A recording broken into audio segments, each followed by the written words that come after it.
Non, en fait, nous, ce n'est pas une surprise pour nous parce que nous disposons des PV d'audition quand il a été interrogé à Dakar et quand il a été interrogé par les magistrats instructeurs. Ce sont les mêmes propos qu'il a tenus et c'est ce qu'il est en train de réitérer là-bas. Peut-être que pour le public, c'est une surprise, mais nous attendions à ça parce que c'est ce qui est circonscrit dans son PV.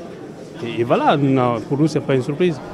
M. Toumba Diakité et le président Moussa Dadis Camara ont le même statut devant la barre. Donc, il ne comparaît pas en tant que témoin, il comparaît en tant qu'accusé. Alors, ce qui est important, ce n'est pas les déclarations tenues par un co-accusé vis-à-vis d'un autre. Ce qui est constant, ce sont des preuves qui vont être rapportées. Il est très facile de venir dire que c'est tel qui a donné des instructions, tel qui a donné des instructions.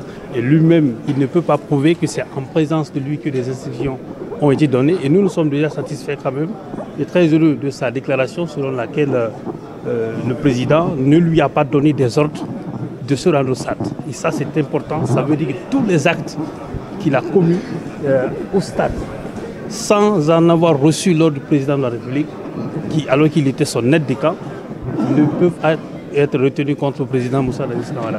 Donc c'est évident que nous sommes très heureux, nous sommes très sereins de ce qui vient de se passer.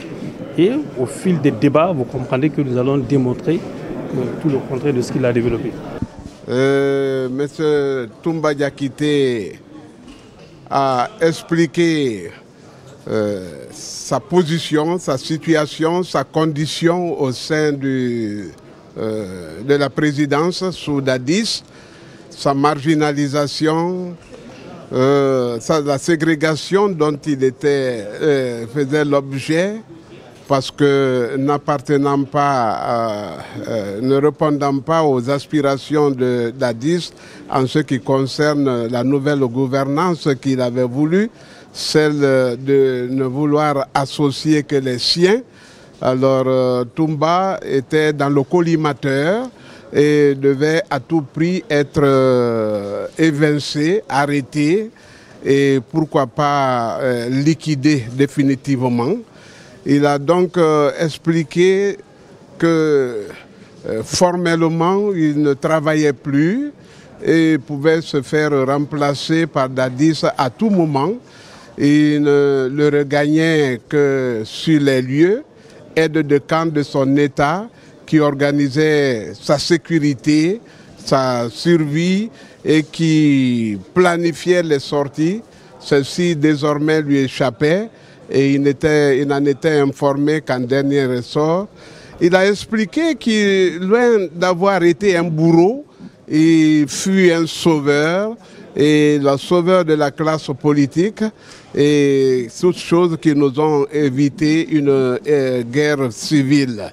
Il a prouvé beaucoup de sincérité, il a fait preuve d'objectivité et surtout il a mis en exergue tout son potentiel intellectuel.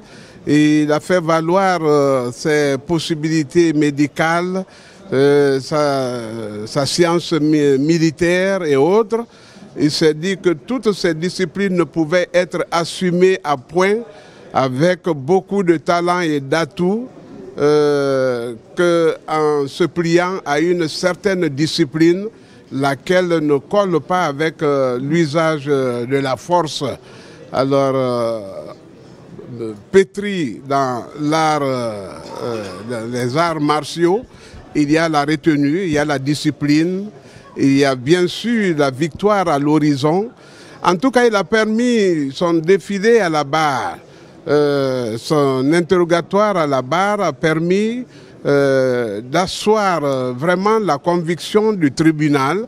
Les parties civiles en sont beaucoup satisfaites et Toumba est en train de prouver actuellement qu'il y a erreur sur la personne parce qu'il a été confondu à quelqu'un qui a vraiment brillé au stade négativement dans le cadre du massacre et la commune renommée aidant.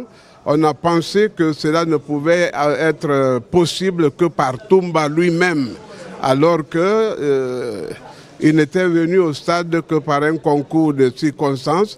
son chef, le capitaine Dadis, lui-même reconnaît ne lui avoir donné aucun ordre pour s'y rendre en ces lieux et qu'il en avait d'ailleurs été empêché par lui. Donc c'est parce qu'il a été informé que Dadis, malgré l'opposition de Toumba à lui faite de ne pas se rendre au stade, a tenté de le faire. Les gens l'ayant vu dans la voiture pour aller sont allés lui demander, lui informer que Dadis s'est finalement rendu au stade alors que la clé de la voiture avait été retirée par le commandant du salon.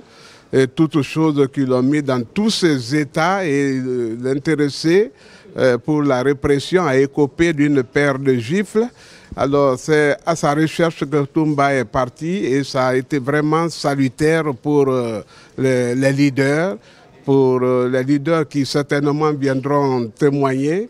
Il en a cité beaucoup, Mokhtar Diallo, Lucien Fall, Sidia Touré, Jean-Marie Doré et ainsi de suite. En tout cas, beaucoup tiennent leur salut de Toumba, de sa bravoure, de sa sincérité. Et voilà où nous en sommes.